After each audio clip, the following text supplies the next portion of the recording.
Welcome to this week's Fight to Fly show. This week we're super excited. We're doing something a little bit different with Chef Derrick Fox. Derrick has been on MasterChef twice, right? Season 6 and season 12. Yeah, so at this point, Gordon owes me about $500K. So he was one of our favorites.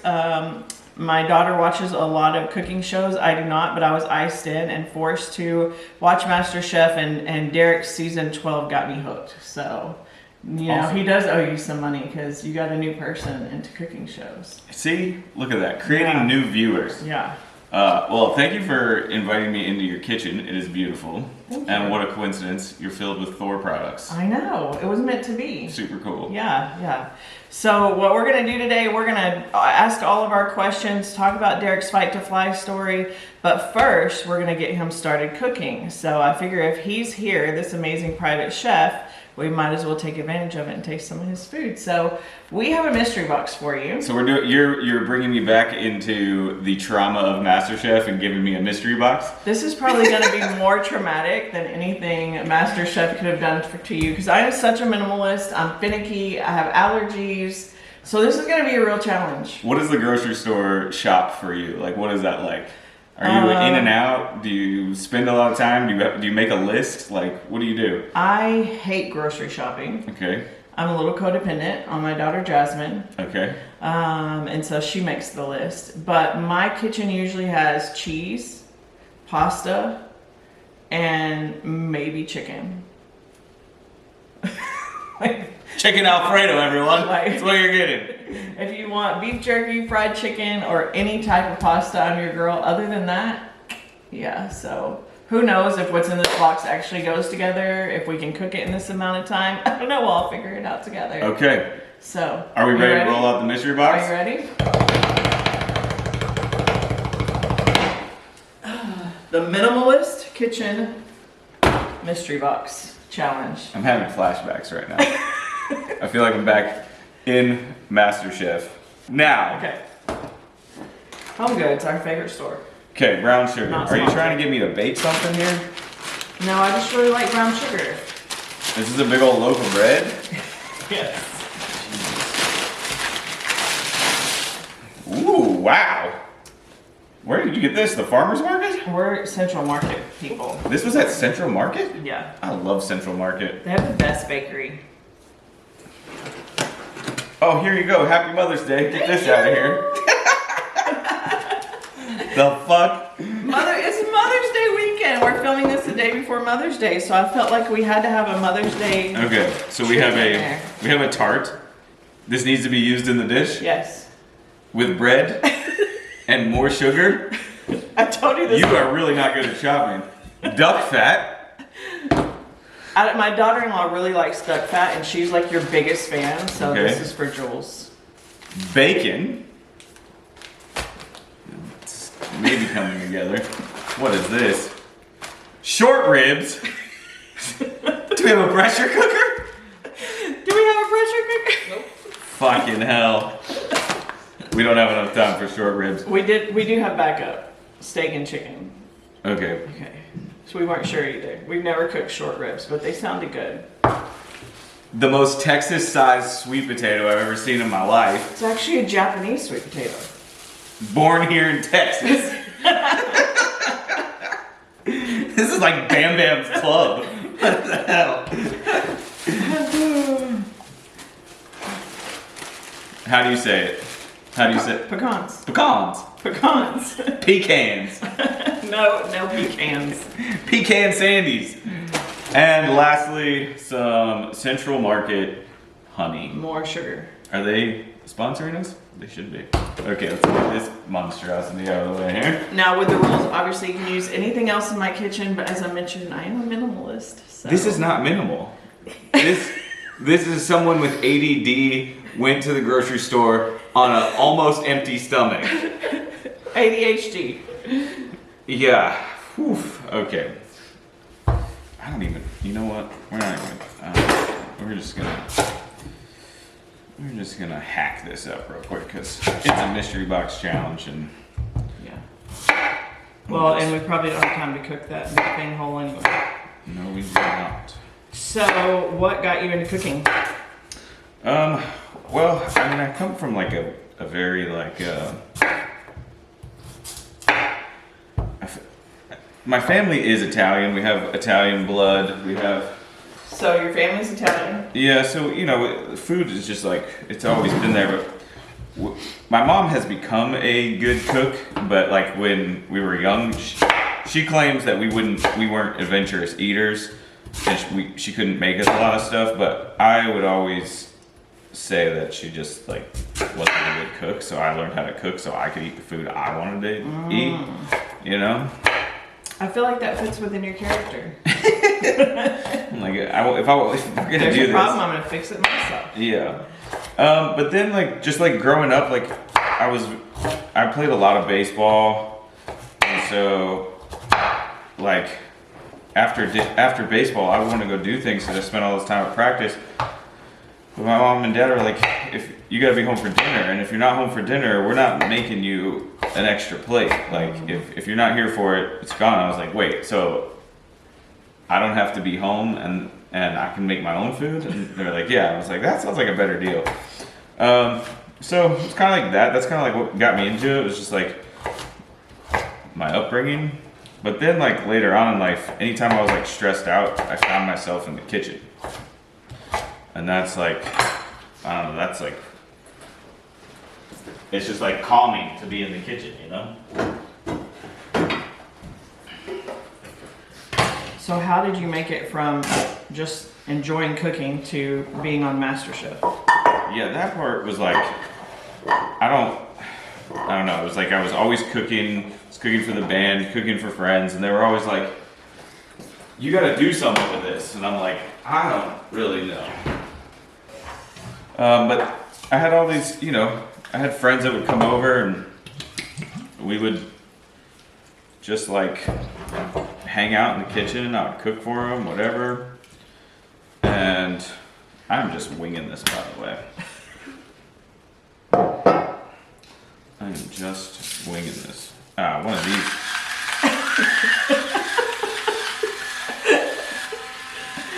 What real chefs use.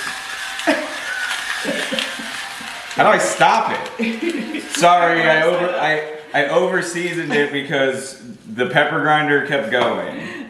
You just gotta turn it back up. Thank you for my electric salt and pepper shakers, my daughter Jasmine, who bought just about everything in this kitchen for me as a gift for one holiday or another. Wow. So anyway, So your friends encouraged you to take your passion further? well, so I was pursuing a music career, and I was doing it at a pretty high level. Like, I was playing big shows for thousands and thousands of people. I was selling out the bands that I played with. We'd sell out every club on Sunset Strip, like turning down record deals. I was on salary as a drummer with a group towards the end, but it was just enough to live. Like, every month I was barely making it by, but I was getting paid to play drums, and that's a really hard thing as a musician in LA. It's so expensive to live there, and etc. And what's harder, drummer skills or knife skills? oh, drums, for sure. I'm like, Hey everyone that is just tuning in, we are BTS over here with my mystery box challenge with Stella Jets. Yeah, you're gonna have to stay tuned to see the final product, but we're in it right now with a bunch of random stuff from Central Market. We got brown sugar, bread, pecans, bacon. Someone's coming to the door. More supplies. Oh, more supplies. We have a Mother's Day tart that I have to somehow incorporate. I'm not sure. Yeah, we're in for a doozy. Thank you. Short ribs, which I don't think we're gonna have time for, so I think we're gonna switch the protein to something else because we don't have 6 hours. Who ordered nerds? We have nerds being delivered. Oh, look at that. We got filet in this mystery box. You're gonna have to tell me how to cook these short ribs now, though, before you leave. Like, I'm gonna get that. You're a musician. You're supposed to know all music. That's the misconception about musicians and chefs. It's like is like, you're a chef, you know how to make everything. It's like, no, I know how to make what I know how to make. Do you know all food? No. Like I can hand you something and you, well, maybe another country. I couldn't hand you something you wouldn't know because I wouldn't know this either. But in another country. Yeah, definitely not another country. There's so many things out there that like I haven't worked with or played with yet, you know? I mean, but it's just a weird like misconception that people have about chefs is that it's like immediately we know how to do everything. It's like this is like just as much like the medical field. Like it's a constant practice. I really don't believe you because I saw you on MasterChef. And they give you all some of the weirdest shit. And I'm like, how do they even know what that is?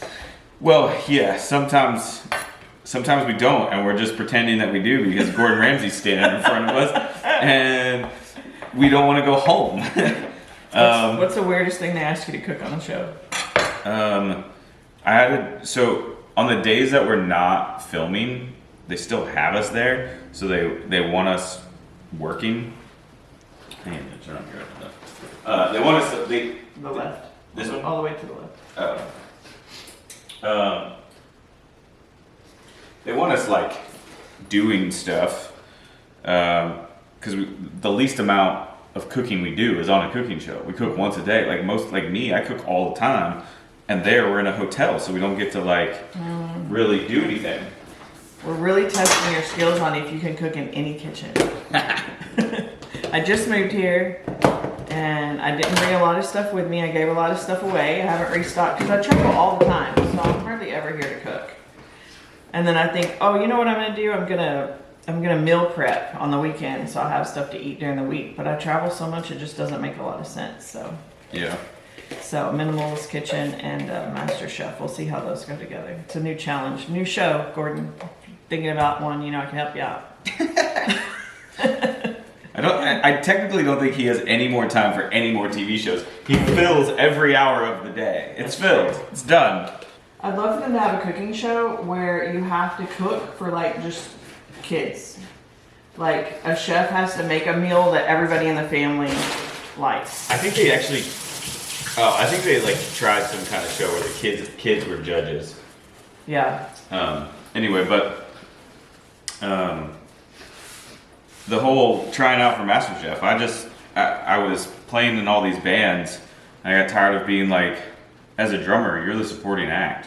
You're the support, and it's never for me, which is fine. I don't mind doing all this, but at the end of the day, sometimes you got to do something for you. And so I took a moment to just step back, and I was like, I'm gonna do something for me. And I applied to Chopped first. I was like, I'm just gonna go win 10 grand real quick. That'll get me through the year, because I was budgeting so much that I could live off of 10 grand. Now in California. Yeah. Now That's I can't. Skills. That's something you need to be teaching right there. Well, no, because I can't do it. I don't know what happened, but now I burn 10 grand a month. And I'm like, the more you make, the more you spend. I'm like, where is it going? Yeah. Anyway, that's a different story. So I was like, I need to just win 10 grand real quick, and that'll take the weight off my shoulders. And so I applied to Chop, no word. And I was like, how come I have not emailed MasterChef? I've watched every MasterChef show. Let me try this. So I wrote them, and I woke up one morning, brewed some coffee, made this. I put together this email. I found the casting email. Put together this email of me playing drums, picture of me playing drums, a picture of a scallop dish, and a bio. And literally, I poured that coffee, and I walked out to the patio, and the phone rang. Wow. It was crazy. That fast. That fast. That's crazy. And did you have a big social media following? Were you putting food on your social media? No, zero. Instagram was hardly anything at this time. People were posting that like it was 50 years ago. No, it just went so fast. It was Instagram used to just be you posted if you saw a flower next to a fire hydrant, you'd post that. Yeah, that's true. Now it's totally different. So what year was that, your first year of MasterChef? Because you were on season 6 and then came back on season 12, right? Yeah, we filmed 2014. I still don't know what this... Almost 10 years ago. That is 10 years ago. It will be 10 years. Yeah, we filmed 10 years ago. Yeah. So it aired in 2015. It was 2015. Yeah. 2015. So almost 10 years. So it's 9 years. I still don't know Casey what may this need dish a is. math lesson. We're gonna go deeper on that in a minute. I still haven't figured out what this dish is yet. Just so you know. Okay. I'm using a candied some.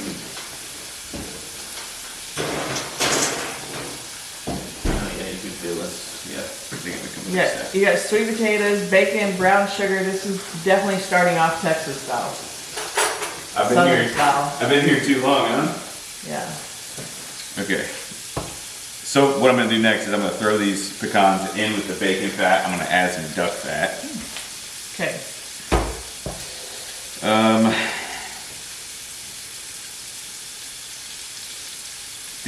The bread and the tart.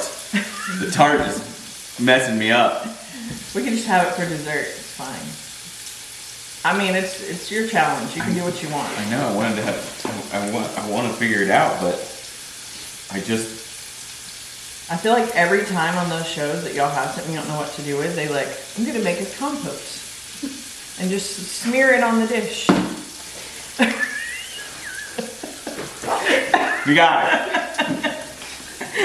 My brain wasn't working, and now it's working. Okay, here we go. So what was the most challenging thing you made on MasterChef? Ooh. Oh, we had a mystery box challenge. Which season? In season 6. Okay. We had a mystery box challenge where Graham comes out and Christina comes out and Gordon come out, all individual, with their favorite pasta dish, and they're showing off their favorite pasta dish. And long story short, they're describing each one of their pasta dishes. Graham was a squid ink farfalla dish. What does squid ink taste like?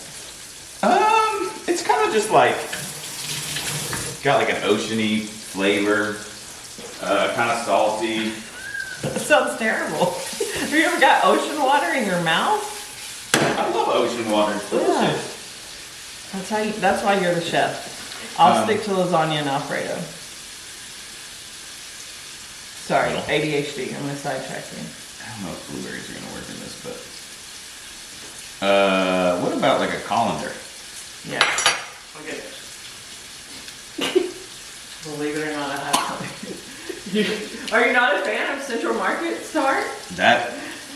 There's more cornstarch in there than in Nebraska. Why is there cornstarch in this key lime pie? And the guy, I called the server over, I was like, can you tell me if there's, check and see if there's cornstarch in this? And he went back to the kitchen, and he was like, they said there's not. And I was like, no, that's weird, because I can taste it. And then a couple minutes later, he comes back over, he's like, yeah, I checked with the kitchen manager, he said there's cornstarch in it. And I was like, why? Cornstarch doesn't go in key lime pie.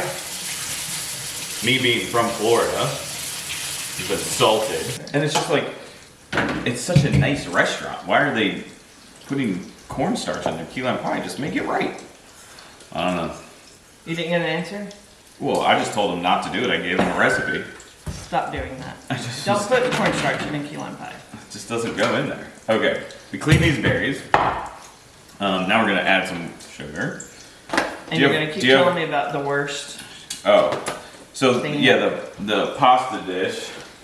We learned about this. So Graham's was a squid ink farfalla dish with a bunch of seafood. Christina's was a stuffed manicotti. Gordon's was a egg yolk ravioli with a brown butter sage sauce. And they were setting it up like we were gonna have to recreate one of their dishes. And then at the last second they tell us we have to recreate all of them. Mm-hmm. And we have 1 hour to make all 3. Oh my god. And someone was going home. And like immediately, like one of the other contestants just started crying. Like so bad that they didn't air it. Like she was just, it just like broke her. Because you're looking at it and you're going, that's pressure. I know how long all this stuff takes. Right. Like there's no way this is possible. But it is because they make sure that it's possible before they give us the challenge. Okay, ready for this next part? So did you win that challenge? Oh yeah, I actually did. But so it's one of those things where like you're looking at it and it's like a metaphor for life. It's like you're looking at it and it's a puzzle. Like there is a way to do it, the unfortunate part about MasterChef is like, unlike life, you don't get to try again. It's like, it's right in front of you and you have to be the best at that puzzle or you're out. But yeah, so I figured, I looked at it and I was like, okay, I know how to do this. And I made it, I don't know, I made it happen. Figured out the puzzle in my head and made it work. Okay, now we can throw this thing away. Okay. Give me a job here. Have we figured out where I'm going with this yet? No. Me neither.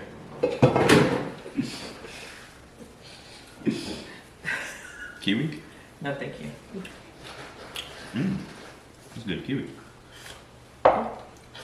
Central Market does have really fresh Produce. produce. That's why we go there. Yeah. Their meat and produce is really good. Ooh, look at that. So, which was your favorite season to do? Season 6 or season 12? 6 was, I think, more rewarding. Making it to the finale. Season 12. You should have made it to the finale. Yeah, but it wouldn't have been right. It would have just, I don't know. They weren't ready for it. I don't know. Are you ready? All right, here we go. So would you go back to MasterChef? A third time? Yeah. A third time? I feel like I would have to be mentally ill to do that. But yes, I would. Yeah, I would do it again. Why I not? feel like it would be unfair unless it was the other people there second or third time too. Well, right, but that's kind of like what the last time was. It was we were. So did we lose what I said? Do I need to say that again? Yeah, that's one. I feel like it's, getting out of my own way, like being scared that what I'm trying to do is gonna fail, and that gets. I mean, I feel like everyone feels that way. They get scared that they're gonna fail, so they don't try. And for me, I don't know. I'm just so used to. I've tried so many times. I've just gotten comfortable failing. Yeah. It's like let's start something. Let's see if it works. And now I'm like at that point in my life where I'm not afraid to throw spaghetti at the wall every day. Yeah. I don't know. Do you still get imposter syndrome? Oh my God, yes, so much. Yeah. Like I just got contacted for a show, and I'm in the interview process, and honestly, the job I have, I wouldn't be able to do it unless they offered me an enormous amount of money, and also my job is okay with me doing it, or or they're not okay with me, and we have to end our relationship, which would suck. But what the show is asking, they're calling me because I'm like the best person for the spot, and all I'm thinking is, why are they calling me? I'm not good enough for this. Mm-hmm. There's so many better chefs out there. Yeah. But you have to like they say, comparison is the thief of joy. Like when you can get rid of that and stop, really just stop comparing, and try to be naive every day. Find a way to be naive when you're going into something, and you'll go so much. That was MasterChef season 6 for me. I was like, this is gonna be easy. I'm the shit. I'm not. And then I got in there and I was like, okay, let me just do this. And then learning that's not really how you make a sauce, or that's not how you would. That's not how you're supposed to do that reduction, or that's not how, and you just I was learning on the go, but because I was so naive, it was real easy to learn on the go. When the second time when I went in, I was thinking of everything way too much, because I was we're 8 years later, Gordon's gonna be watching us so close and watching every little technique that we do, and I don't want to get called out on something like that, right? Yeah. And anyway, it was still an awesome experience, but I think really one of the secrets that any successful people have is just really being able to get out of their way, and also not let the noise get in and shadow what they're doing. This is gonna be tough to edit. What's up, everyone? We are building a mystery box here. I have steak, pecans, duck fat, Japanese sweet potato, brown sugar, a loaf of bread, and we had a Mother's Day tart. It's going well, I think. I feel like I'm back in the MasterChef kitchen because I'm talking and cooking and trying to figure out this mystery box. So that's what we're doing. We're here with Stella Jets, and that's where you will find this video when we get it all together. But yeah, you guys are just getting behind the scenes right now. So check out what I'm doing with the berries and some of your With Sweet barbecue? Baby Ray's barbecue sauce. I love Sweet Baby Ray's. It's the best. It's the best. So I get imposter syndrome all the time too. People will ask me about my necklace because I wear a jet necklace. Okay. And Do they think you're a flight attendant? or they ask like, "Are you a pilot?" They'll say, "What does that necklace represent?" And I'll go, "Oh, I own a private jet company." And they'll go, "Oh, I own a private jet company." Seriously? Like that's how you say it? So rude. They're like, "You mean I own a private jet company?" I'm like, "No, that's not my personality, you know." But still, I'm like, wow, I own a private jet company. Like, how did that happen? That's crazy. Like, cause no one as a kid is like, I want to own a private jet company, That's right? true. That's like, true. Cause as a kid, you don't even know what a private jet is unless you're a kid born into a family with a private jet, Yeah. and then you're definitely not gonna own a private jet company. That's true too. So that's one of those things like you could discover along the way. Like, so how did you discover that? I think I've just always been just delusional enough. The naivety. Yeah. And stubborn, you know, like if someone's like, "You can't do that," I'm like, "Fucking watch me," you know? Watch me. So- me burn bacon and pecans over here. Oh, we have more of both.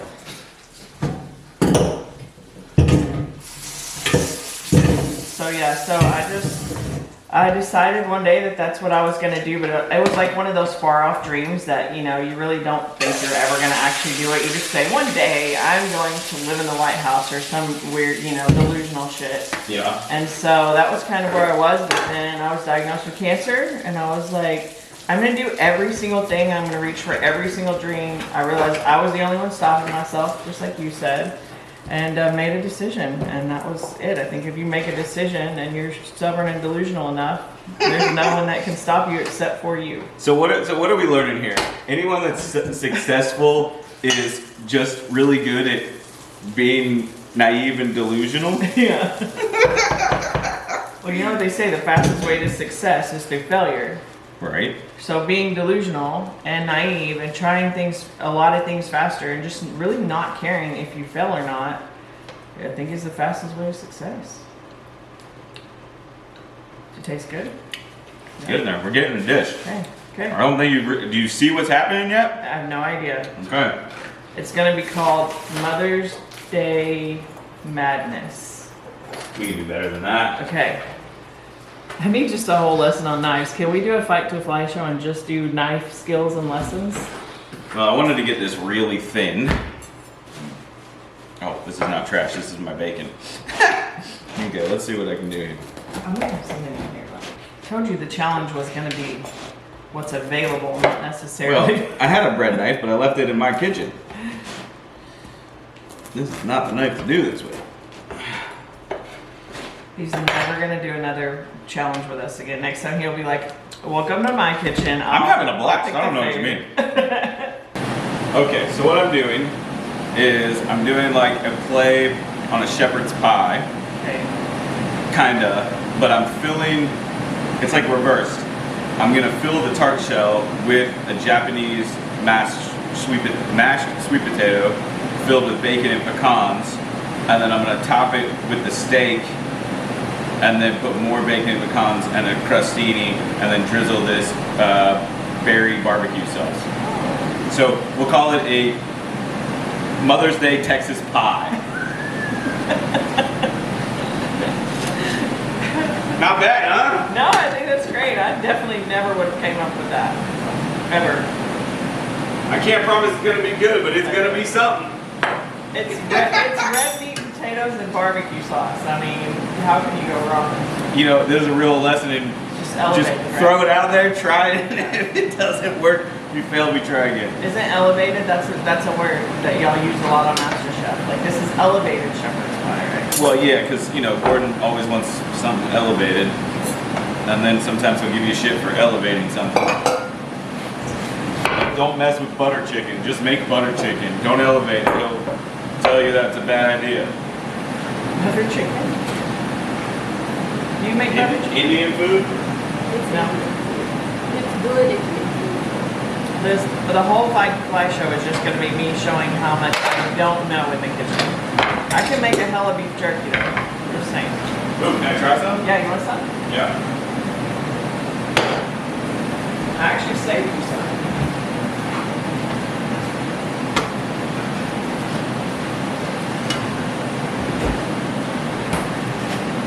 Melted duck fat. You keep your beef jerky in the fridge? Yes, I know, I'm weird like that. You don't have to keep it in the fridge, but... You know what you need is one of those little gas station displays in the corner over here and just clip them up.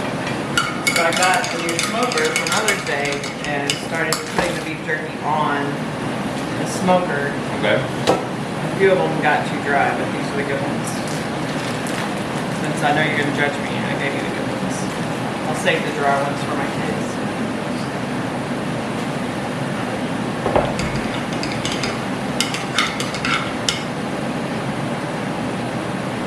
Damn, that motherfucker's hot. I don't know if I'm allowed to cuss on your podcast, but I got the mouth of a sailor on Saturdays.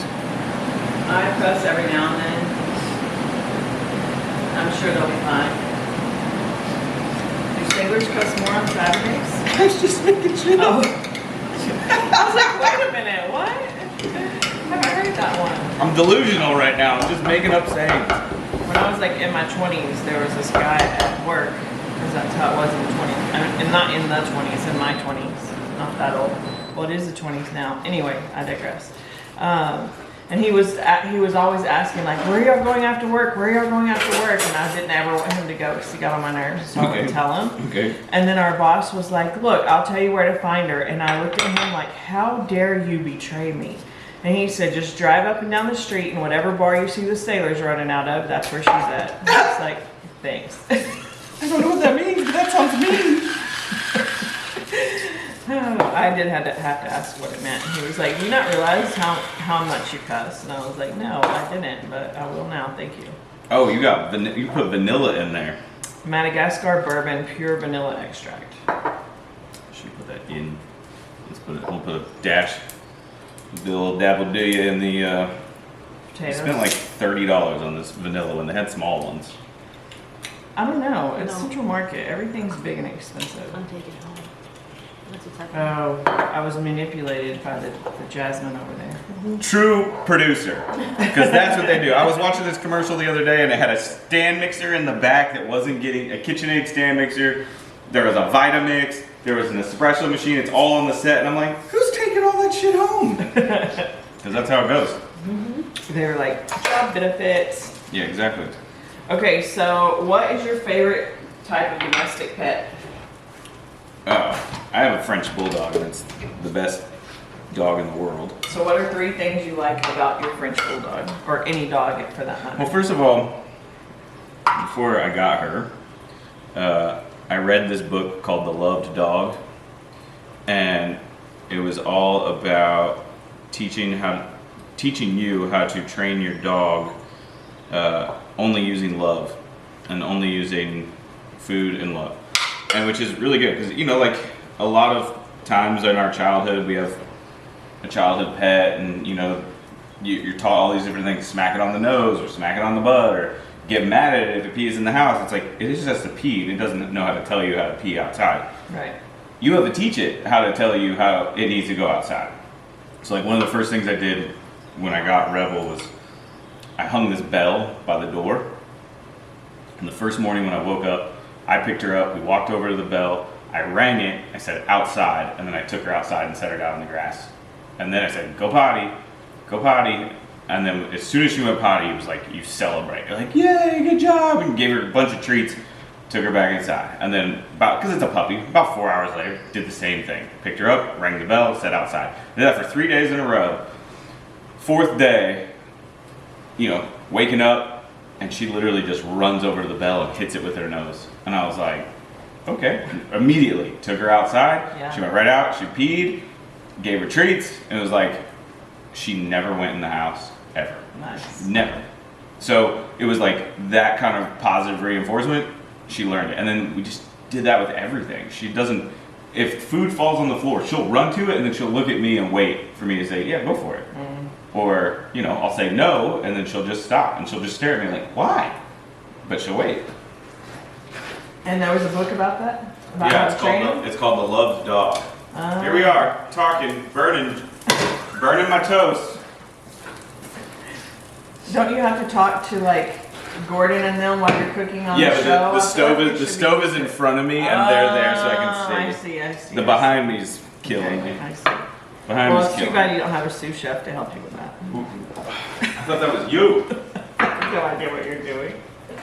It's okay. Okay, so what are three things, Okay, three so- character traits that you like about a dog specifically? Not your dog, but what are three things you like about a dog?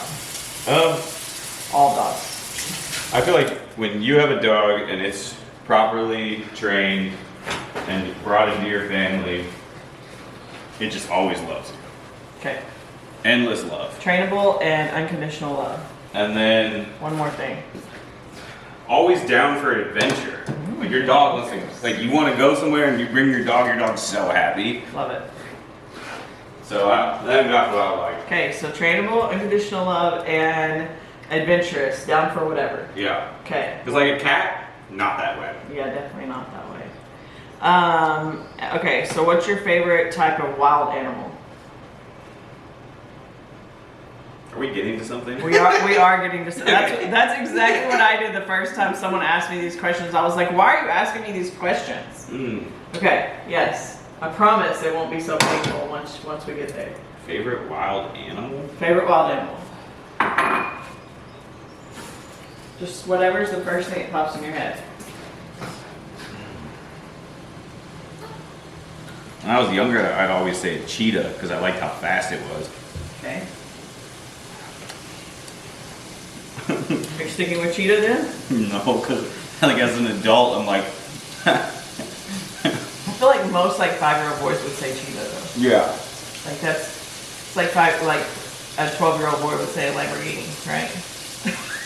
Yeah, when I was like 12, when I was like 8, I had a poster of a Dodge Viper on my wall. I was like, I want to own that one day. Yeah. Now I have a Tesla, which is, in my opinion, way better. Okay, so favorite wild animal. You can do this. I don't know if I can answer this. Maybe this is why I'm stuck in life right now. Maybe.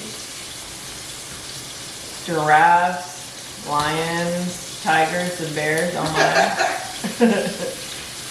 Snakes, elephants.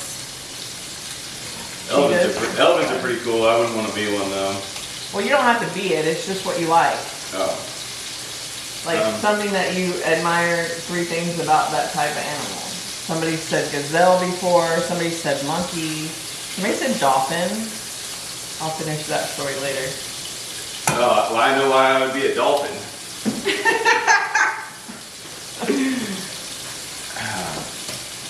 I think out of all wild animals, I think it's shark. Okay. Three reasons why you picked a shark. I feel like a shark is one of those wild animals that like really practices patience, Okay. but is also extremely intimidating Okay. and is always on the move. Okay. Because I think sharks like they can't stop moving. He needs a puppy to go with him everywhere on his adventures. Okay, you're lost in the woods. He was like, what the hell are you talking about? You're lost in the woods. This is the last question, I swear. You're lost in the woods. It's dark. You can't see anything, but you hear something running at you. What do you do? First instinct. Jump. Jump? Yeah. Like repeatedly or just once? How close is it? I don't know. It's running at you. You can't see. You have no idea. You just have to react. Man, I mean, No one's ever said jump ever, like ever. Honestly, like that was the first thought that came into my head. Okay. Uh, I don't know what Jesse's gonna do. well, like they say, like if a bear is coming at you, you're supposed to try and get bigger than it. Oh. So I feel like if I jumped, an animal would be like, wait, it's jumping on me or at me. It might spring the animal another way if it's an animal. If it's Bigfoot, I might just land on him and get a hug. Okay, I'll tell you what these questions mean. Okay, so I'm sticking with jump. Okay, jump. These terrible questions that I got asked on a first date. You got asked this on a first date? Yeah. Were you like I'm bored sorry, and it was out? a blind date, and I was like, check please. Yeah. But I've asked probably 500 people at least these Same. questions since then. Yeah. So this was in the long run, a good date. Oh yeah, well, yeah, with good questions at least. His parents were psychologists, and they use these questions to get to know their patients. I'm going through a divorce. Oh yeah. I'm like, sorry, I shouldn't ask that on camera. Okay, next question was wild animal. What were the 3 things that you said you liked? What was it? I said that they practice patience. Patience They are intimidating and always on and the always move. on the move. So those are 3 of your prominent character traits. Oh, that's really true. That's why I said your shark needs a puppy. Because you said you're always on the move, but you said with a puppy you want one that's adventurous and will go anywhere with you. That's amazing. Isn't that crazy? They just Okay. fit together.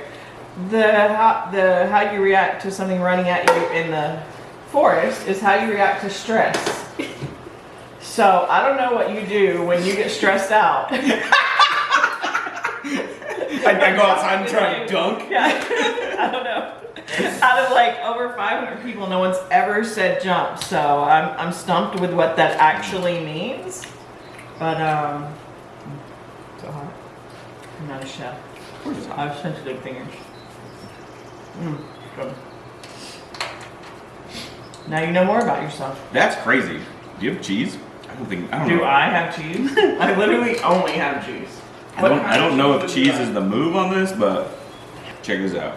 I like beer. Here's where we are so far. A tart dish filled with mashed potatoes and pecans and bacon and a berry barbecue sauce. This is a mystery box straight from Central Market. We're adding to the mystery box challenge here. Can you turn on the broiler in the oven? Broiler. Okay. I'm sure it has one. I'll let you taste that one. We need some yes. Well, you know what's funny about stress? Is I've learned to like just fully like not let it bother me.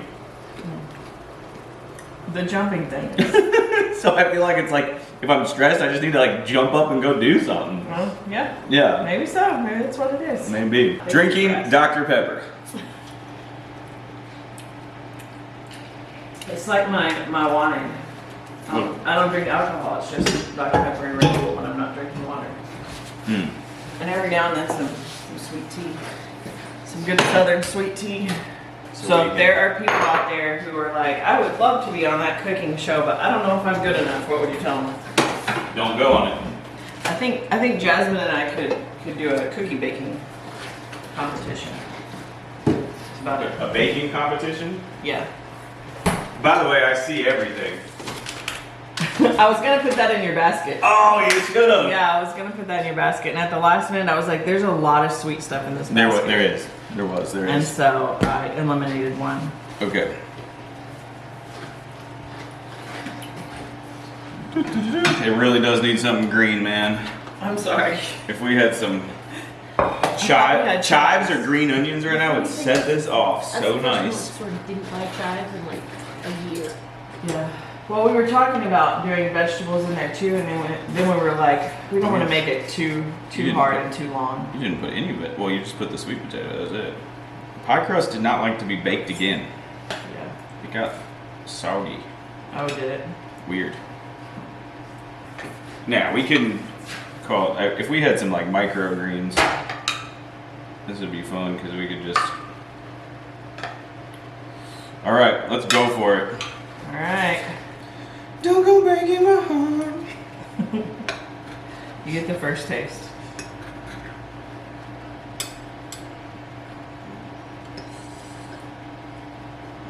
Grandma lid.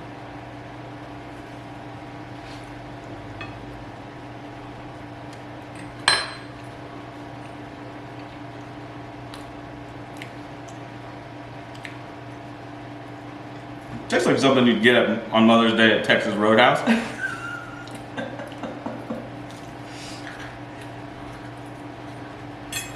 Yeah. Yeah, it's kind of fun. Get in here and try it. Okay. Mm. Is it hot? Is it still hot? Mm-mm. Okay, my turn. Get some cheese in there. My butter knives. Oh, we need a sharp knife, huh? Yeah, I need another knife. I actually do have a steak knife. Well, it's a knife. It's sweet. But that's what happens when you got sweet ingredients. You could not get away from the sweetness, that's for sure. Mm. Okay. It needs something spicy. I have spicy. Look in the spice cabinet right there. Well, those would need to be cooked. And you know what it needs is just like some fresh jalapeno. Oh, you're not fresh jalapeno, but I have like red pepper. No, that's fine. I'm not eating any more of it. I mean, you can put red pepper on there. Tahini. What do you think? Good. Not a bad little mystery box. It was a great idea. That was tough to put together. Yeah. If we were talking the whole time, yeah, I probably could have done it in 30 minutes. But it's a podcast, so. Although a video podcast. So what's next on your fight to fly? What's next on your list to do? To tackle, to conquer, to overcome, to. I'm kind of in a. I'm actually kind of in a reset position right now. I'm just trying to gather myself and figure out what's next. You know, I think about the hard part I'm struggling with right now is that I do have a really good job, but I'm capped, and I need to be able to do more stuff while having this job. But you do a lot of stuff too because you have your podcast. Yeah, but a lot of that stuff's like Losers. passion stuff. You know what I Yeah. mean? Like I'm trying. I want those things to be, you know, fully financially supporting me. But like until then, I gotta keep like building. I'm trying to just. Those are things I'm trying to create that will bring in money while I sleep. You know what I mean? Yeah. But right What's the now. big keyword now? Residual income. Yeah. Everybody on TikTok has learned that term now. Yeah. Well, I mean, it's good that they did because that's the only way like you get ahead. You know. Residual income is important. So you're doing private chef stuff. You're doing your Podcast, a bunch of podcast, losers. a bunch of losers. I'm bringing the cookie back in late June. Okay, your cookie company, Yeah. and then you're cooking for private jet flights on Stella Jets. Let's get that done. You know what we're doing? Let's What get- we're starting is we're starting celebrity experiences. Wonderful. So your fans will be able to buy a seat on a private jet ride with you when you're flying with us. So to all your fans out there, if y'all want an experience with Derrick on a private jet, we can hook that up. Let's make that happen. Yeah. Yeah, that'll be a lot of fun. Cooking on a private jet is a lot of fun. It's also very difficult. More difficult than cooking with these ingredients in this kitchen. Yeah. Yeah. Yeah. In fact, there was one time we were up in the jet and we got a jet that didn't have what is it called? Gully. Gully. Yeah. Didn't have the gully. It had just like a little like spot for a coffee maker. Nice. And so luckily, the client I was cooking for, they were sitting in the front seat facing forward. And so I'm in the back and I turned the two tables into my kitchen at the next two Yeah. seats. Pop that table down, and everything here. It was prepping here. And luckily we were eating cold stuff that day. I was gonna ask Not you hot. if you like use the part that heats up the coffee as like a hot plate. Yeah, remember this one didn't have a gully? So it definitely didn't have cup holders that heat up coffee. No. We were slumming it on this private jet this day. Seriously, what were you on? We were on a quick flight out of Dallas to LA. It was what was available that day, I think. That happens, right? No, we actually, a lot of people request the smaller aircraft as often as they can. They only go so far, so you can't take them super far, but they're a lot more affordable because it's less fuel. Right. So sometimes people that don't fly a lot will ask for a small aircraft to go a long distance, which doesn't happen because they don't have enough fuel to go far. So we have to, every now and then we have to be educators. But for the most part, people that, most of our clients fly like every week, at least every month. So they know what they want, they know what type of aircraft they want. It's pretty easy for us. But there's like almost 2,000 people a day are becoming millionaires. So there's a lot more people with disposable income than ever before, and people that are inheriting, baby boomers are you know, turning over their companies and stuff to their kids and grandkids. So we have a lot of people that we're introducing to flying private too. So sometimes our job can be a little educational. With that many people, are you finding it hard to staff the jets? Like, because I feel like to be a private jet pilot, you have to have more credentials, right? So when pilots get like credentials on different aircraft, so you can have a pilot that's only licensed to fly one aircraft, or you can have a pilot that's licensed to fly 3 different aircrafts. Usually they can fly like personal airplanes, and then they have one specific. So you may be licensed to fly a Lear, right? A Lear 60, a Lear jet, and you wouldn't be able to go fly a Gulfstream because you're not licensed for that. So yes, to answer your question, there's a lot of pilots that are retiring more than ever. Right. So there's some stuff going on in commercial that they're trying to like move the retirement age, because there's a mandatory retirement age because you want your pilot to be healthy. It's about safety. It's about safety. But what we're doing, part of what we're passionate about, as you know, is being a woman-owned business in aviation, and we're trying to bring more women pilots into the field. Right. So it's hard, you know, if you work for a commercial airline as a woman pilot, it's really hard because you're gone so much that when you're ready to have a family and so on and so forth, it's, you know, it's hard for men and women. But a lot more women are coming in, but less than 10% of pilots are women. Right. So if we can get more girls and women to be like, heck yeah, I want to be a pilot, I want to fly all over the world for free, then I think it'll help with our shortage of pilots. Yeah. What about AI at some point flying planes completely? You know, I'm ready to live like the Jetsons. I say that all the time. Like, it was supposed to be like the year 2000. We're supposed to live like the Jetsons. So what's happening? I don't know. There's already planes that can land themselves. So it's like we have planes that have one pilot, and then if something happens to the pilot, there's a switch that any passenger can push, and it'll talk to all the computers, and it'll land itself. That's amazing. So I think a lot of stuff will go more like that. But I think the next step is more like flying cars.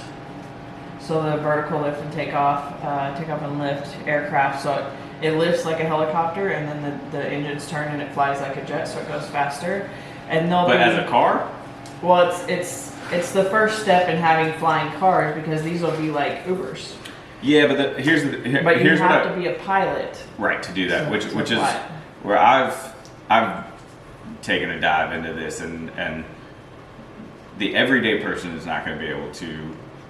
They're not going to make that legal, because the everyday person right now, we have so many accidents every day with regular cars that are not driving themselves, and then that's on a 3D playing field, and then you add takeoff. I always think about the logistics. It makes it 4D, and it's just like it would be just so hard.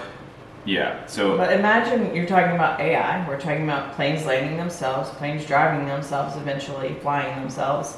So imagine once we finally get to that part, it'll be like all of them will be on some sort of AI to where, logistically speaking, they can work it out. And I think as people like you and I can understand the benefits of that and where it's going and how great that can be for an entire functioning capitalistic society. The problem is like same with like the hurdles that Tesla's going through right now, and then you got people like, I get people all the time that are like, I ain't getting rid of my truck.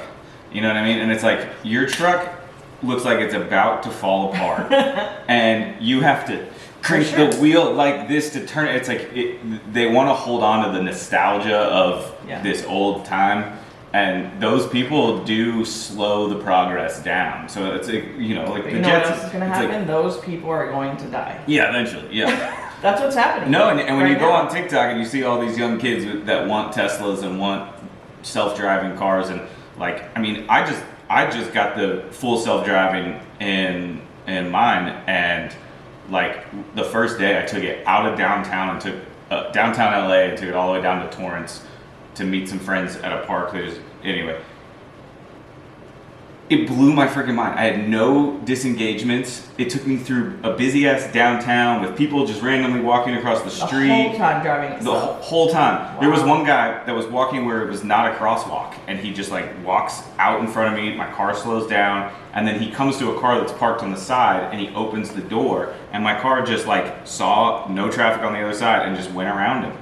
And I was like, this is insane. Nice. And it's just getting better and Yeah, better and better, yeah. right? So I mean, I definitely feel like within the sky, Yeah. like it's also the thing. It's like with cars, I look at it as like if they were all self-driving, they could all talk to each other. We'd never have any more accidents, Yeah. right?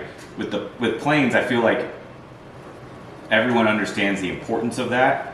So it's like the ego doesn't get in the way where it's like, I want to drive my car. I don't Right. want it to talk to that car. Yeah. But when you're in the air and you're like, I could fall out of the sky, everyone's like, yeah, we need all these planes to Right. talk to each other. Yeah. And you type in where you're going, because you already have to as a pilot, right? You have Yeah. to submit your flight plan Right. every flight, right? Right. Right, so it's kind of like that. Yeah. It's just like turning that into AI, and they all talk to each other, and we all just buzz around in the sky, Yeah. super safe.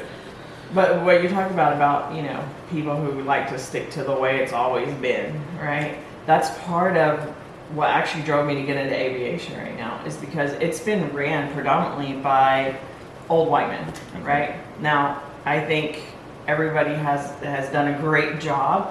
When you start bringing in people that think differently, that have been raised differently, a different generation, diversity, women, people of color, whatever, you start adding them into the mix, you get all different ways to do different things, and Right. all of a sudden you start to advance your industry like crazy. Right. So right now, the people who have been dominating aviation, they're older. They're passing those companies down, just like we were talking about with the money. And so the new people running all these companies in aviation are ready to adapt to technology. They're people Right. who've grown up with technology or learned technology. So it's actually a really exciting time because of tech in Yeah. aviation. And I think over the next 10 years, we're going to see so much advancement that it's just going to be mind blowing. Yeah. No, I think it's good. Yeah. You still get I still get worried getting on, and now more than ever because we have all the information, we see all the videos. Like flying can be scary sometimes. Like did you see the jet in Naples, Florida that landed on the highway? I didn't. Did you see that? I didn't see that. That I saw the one that the door blew off. Yeah. Those are commercial aircraft. That was commercial. This was a private Oh, this jet. is a private one. The two pilots did not make it, but the passengers walked away. Wow. Like the pilots saved them, which is I guess is Yeah. important. Yeah. But yeah, then there's like coming from the music industry, like Travis Barker's story, like his private jet crash but it was also one of those things where he wanted out of where he was at like 3 a.m, and they were just like scrambling to get a plane and a pilot. Yeah. And who knows, Yeah. And where new, was stuff like that makes new regulations as well. Anyway, when stuff happens like that, they make new regulations. Like you can't have a pilot fly for more than so many hours, just like you can't have a truck driver on the road for more than so many hours. So there's a lot of things in place right. to protect us now that weren't always used to. It was just like the Wild West, you could fly for 30 hours straight and not even get some sleep, and these people are flying commercial aircraft or private aircraft, Right. and you can't do that anymore. Well, and these planes that we're all like a lot of the commercial planes, like how new are they? How old are they? Like Yeah. how much are they being just refurbished? Like is that old ass wiring through all these I can planes? show you how to look it up. You want to look up every flight you ever go on? You want to look up every aircraft? Or you Before I don't get trust on in it? the system, yeah. Am I never gonna want to fly again? I don't know, but you can see. Because like also like okay, the two things, and I'm sorry to talk about Tesla again, but also private jets. I have comparisons because when I fly commercial, whenever I get to my destination, I'm exhausted. Just the whole process, the getting in a line with a bunch of people. I hate lines. I am so Same. bougie and like Yeah. sometimes I'm not rich and wealthy, but I act like I'm rich and I'm like I'm skipping this line. Like whatever I can do to skip a line, I'll skip a line. So anyway, like taking my shoes off and undoing my bag, and it's like one airport's like put your suitcase in the bin, and another airport's like don't put it in the bin, Right. and it's like you guys, it's such a mess. So Yeah. by the time I get to my destination, I'm exhausted. With a private jet, you drive up, you get on, you're comfy, you land, you get off, and you're like, you feel like you just teleported, right? Yeah. So my parents, they live like deep in it, like middle North Arizona. And from LA, I just got in my car, put in their address, hit the autopilot. It tells me exactly where I need to charge and for how long I need to stay at that station. So it's just like boom, boom, boom, I'm there. It took 6.5 hours in the car, but I was just chilling because there was no stress of like, what's that truck doing? What's that truck doing? Like, I wasn't having to stress about my environment. I was letting the car do it, and I was just making sure that it was. You didn't take a nap? Well, no. Is it illegal? Well, it's illegal to take a nap, right? So I don't know about that, but I know that on the beta, I'm like, fact check. on the beta version of Full Self Drive that he gave everybody for a month, Yeah. when you're not paying for it, it was free. You have to. The camera inside watches your eyes to make sure they're on the road. Wow. So if I look down at my phone, it beeps. Yeah. I did not know that. Which I think is good because like it's still a machine Yeah. that's big enough to kill people, right? You won't die in it. You see the guy that tried to kill his family? He was driving a Tesla. No, you have a lot of stories. He tried to. that are not good. He tried- We're gonna have to cut out half of these. Not good for Cut out whatever business. you need. He tried to kill his family. He was driving a Tesla. He was in Northern California. He drove off the side of a mountain, like this cliff that he knew of. And he planned the whole thing and drove off. The car kept everybody alive. They walked away from it. Wow. I know you're a huge Tesla fan. Are you gonna get the truck? Well, I have a VIN number ready to go, but I don't have the money. 'Cause Elon Musk. I partially blame Tesla on this because what happened is obviously he wants to make sure the product's right before it comes out, so it gets pushed back. I had at times that I was going to go from my Model 3 into the Cybertruck. Well, the Cybertruck wasn't ready yet, and my Model 3 lease was up, and so I was like, okay, I'll get the Model Y because I was ready for a better Tesla. So I got the dual motor long range Model Y.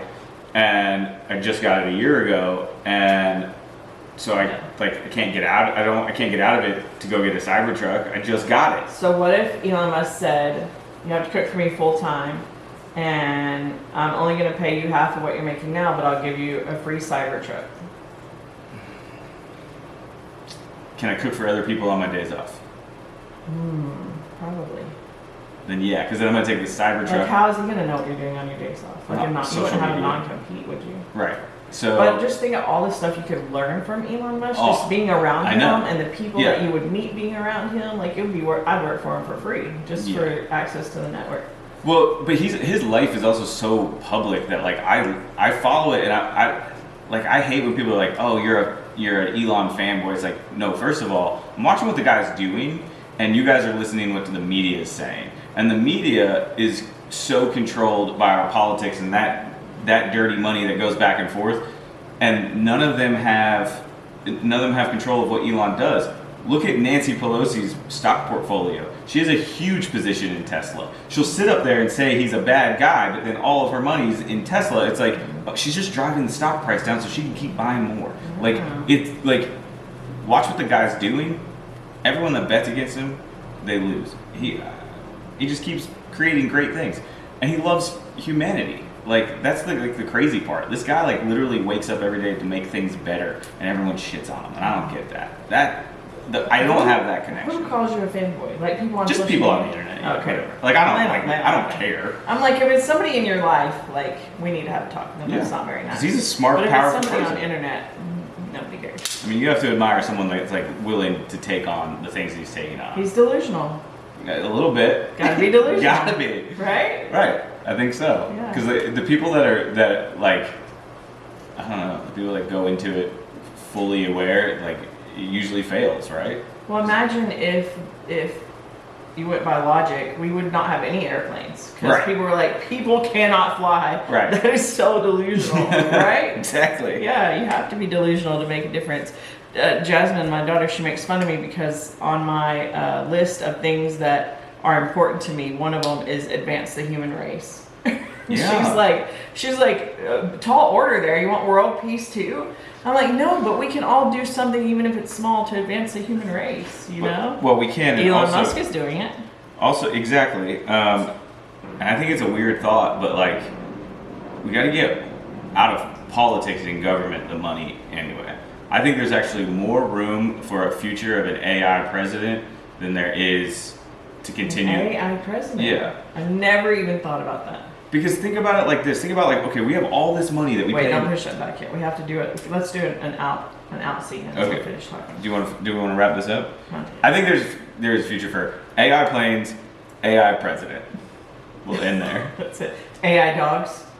Well, they already have those, but no, you need the furry, true love that a dog has. So, thanks for coming. Yeah. Thanks for cooking in my kitchen. It wasn't my best dish, but it was a mystery box challenge, and we made it happen. We did, and I would have never came up with shepherd's pie from that. I had no idea what you were going to do. Texas shepherd's pie. Yeah, bacon, steak, Japanese sweet potato, which I've never tasted before.